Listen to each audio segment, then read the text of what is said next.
कुछ नहीं होने के बाद में वो अभी लोगों से जुड़े हुए हैं। सभी हमारा काम आधी रात को करते हैं। कुछ होने के बाद में तो बहुत कुछ कर सकते हैं। वो काम नहीं कर पाई जो हारने के बावजूद हमारे बाल मुकुंद भैया ने हमारे लिए किया है। गेट पर से ही भगा देते हैं। मध्य प्रदेश में महासंग्राम जारी है। विधानसभा चुनाव की जो हलचल मध्य प्रदेश में इस समय महसूस की जा रही है वो कहीं भी नहीं है। नेपाल में भले ही कितने भी भूकंप आ रहे हो, लेकिन सबसे ज्यादा अगर धरती हिल रही है तो मध्य प्रदेश की हिल रही है, क्योंकि यहाँ के नेता रोज नए नए कारनामे करते नजर आ रहे हैं। इस वक्त हम मौजूद है धार विधानसभा में और यहाँ के लोगों से हम जान रहे हैं कि उन्होंने क्या सोचा है और इस बार वो अपना वोट किसे देंगे और किसके साथ उनका समर्थन होगा। नमस्कार, आपका शुभ नाम? फिरोज पटेल। फिरोज जी, किसे चुनेंगे आप इस बार? आपके क्षेत्र में अगर हम धार विधानसभा की बात करें तो नीना वर्मा जो आपकी सिटिंग एमएलए है वो, और उनके सामने जो खड़ी हुई हैं वो है प्रभा गौतम। दोनों में से किसे आप अपना वोट देंगे? प्रभा गौतम को। प्रभा गौतम क्यों? वो क्षेत्र कार्यकर्ता में शक्ति और मजबूत क्षेत्र में फरती रहे, और ये जगह नीना वर्मा जीत के गए तो 5 साल में कल आई थी उनका उद्घाटन कार्यालय करने के लिए। 5 साल पहले गांव में नहीं आई वो। तो क्योंकि नीना वर्मा आप लोगों के से टच में नहीं रहती हैं, वो मिलती नहीं है, इसलिए आप प्रभा गौतम को ये वोट देना चाहते हैं? प्रभा गौतम को वोट देना। लेकिन क्या पता विधायक बनने के बाद प्रभा गौतम भी ऐसी हो जाए। तो जिसके बाद देखा जाएगा, उनका 5 साल का कार्यकाल तो देखेंगे। नहीं, ये जरूरी नहीं है, ये जरूरी नहीं हुआ ऐसा, क्योंकि फिलहाल कंडीशन में आप ये देख सकते हैं कि उनके पास में कार्यकर्ताओं की बहुत लंबी टीम है। उनके घर के ही इतने लोग हैं, उनके घर में जो पब्लिक का काम कर सकते हैं। नीना वर्मा या प्रभा गौतम से कोई लेना देना नहीं। प्रभा गौतम हमारे बीच आए चाहे नहीं आए, लेकिन हमारे बीच में मनोज गौतम रहेंगे, हमारे बीच में राकेश गौतम रहेंगे, हमारे बीच में बाल मुकुंद सिंह गौतम रहेंगे, उनका लड़का जयवर्धन रहेगा। काफी मतलब, लेकिन आप जो वोट दे रहे हैं वो आप गौतम परिवार को नहीं दे रहे हैं, आप एक विधायक चुनेंगे। आपकी समस्याएं विधायक दूर करेगी या उनका परिवार? विधायक, अब जो विधायक रहेगा तो उनके परिवार के लोग भी तो कुछ तो काम करवा सकेंगे। तो आपको ये उम्मीद है कि अगर प्रभा गौतम चुनाव जीत भी जाती हैं तो भी उनका परिवार नीना वर्मा की तरह जनता से दूरियां नहीं बनाएगा? नहीं नहीं, बिल्कुल भी नहीं। आज तक के वो जुड़े हुए, वो कुछ नहीं होने के बाद में वो अभी लोगों से जुड़े हुए हैं, तो कुछ होने के बाद में तो बहुत कुछ कर सकते हैं वो।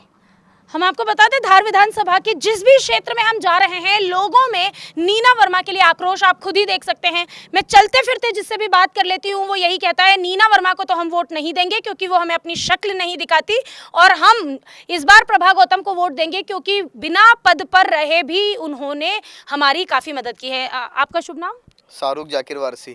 शाहरुख भाई, किसे वोट देंगे? हम प्रभा गौतम को ही वोट देंगे।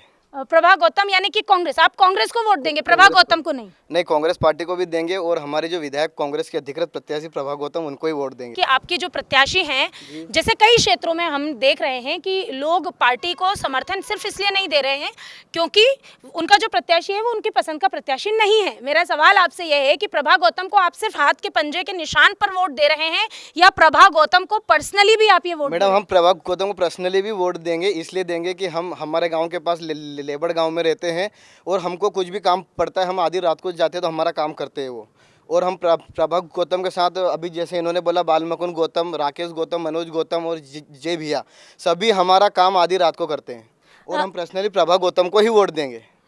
आप पर्सनली भी प्रभा गौतम को ही वोट देंगे क्योंकि वो आपकी समस्याएं सुनती हैं? आधी रात को काम करते हैं, हमारा आधी रात को भी काम करते हैं, लेकिन उनके पास तो अभी तक कोई सत्ता नहीं थी, कोई कुर्सी नहीं थी, फिर कैसे वो काम करते हैं? जिला पंचायत, उनके देवर जी जिला पंचायत सदस्य थे, उससे फंड अध्यक्ष थे, पहले फंड से भी होता था। उनके कार्यकाल में बहुत काम हुआ, और हमें भी नहीं जनपद सदस्य रहा हूँ तो मैंने नाली, गटर, पंचायत का काम बहुत करा है। तो इसलिए आपको लगता है कि अगर प्रभा गौतम को चुनेंगे तो क्षेत्र का विकास होगा। आप किसे वोट देंगे? प्रभा गौतम।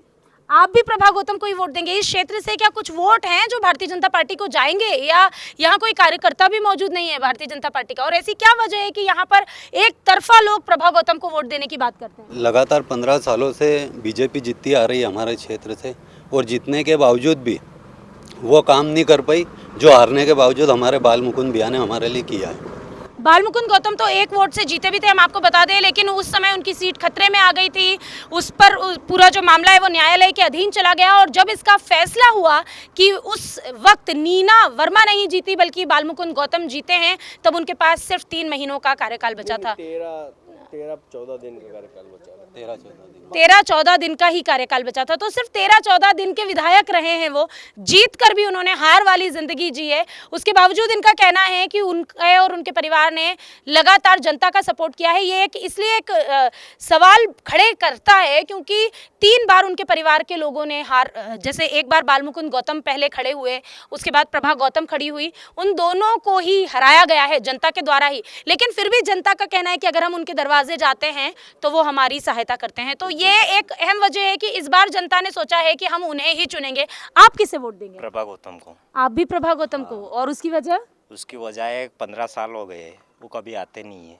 नीना वर्मा। हाँ, और प्रभा गौतम आती हैं? आती है वो तो सिर्फ वो आती हैं? हमारे पड़ोस में रहे ही, जब जाओ जब काम हो जाए हमारा। अच्छा, वो आसानी से उपलब्ध होती है? आसानी से उपलब्ध। और आपकी जो विधायक हैं वो नहीं मिलती हैं आपको? नहीं मिलती है। अगर आप उनके कार्यालय पर जाते हैं तब भी नहीं मिलती? नहीं मिलती है। क्या कहा जाता है? नहीं मिलती है वो। गेट पे से ही भगा देते हैं। हाँ, क्या अंदर कह जाने रहे हैं? नहीं थे। गेट पर से ही भगा देते हैं कि अभी मैडम नहीं है।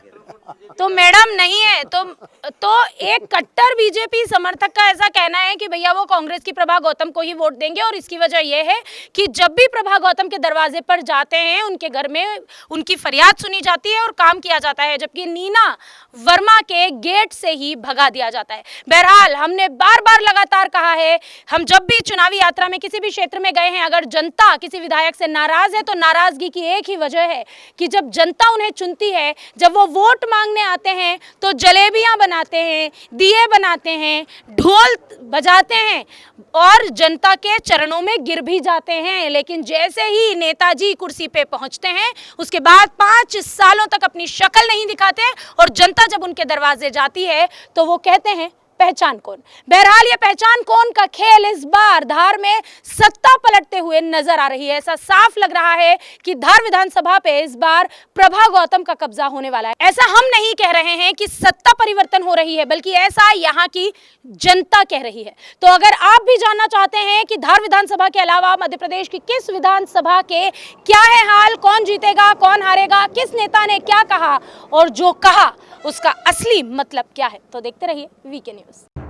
वीके न्यूज मध्य प्रदेश छत्तीसगढ़, दिल बोलेगा देश सुनेगा।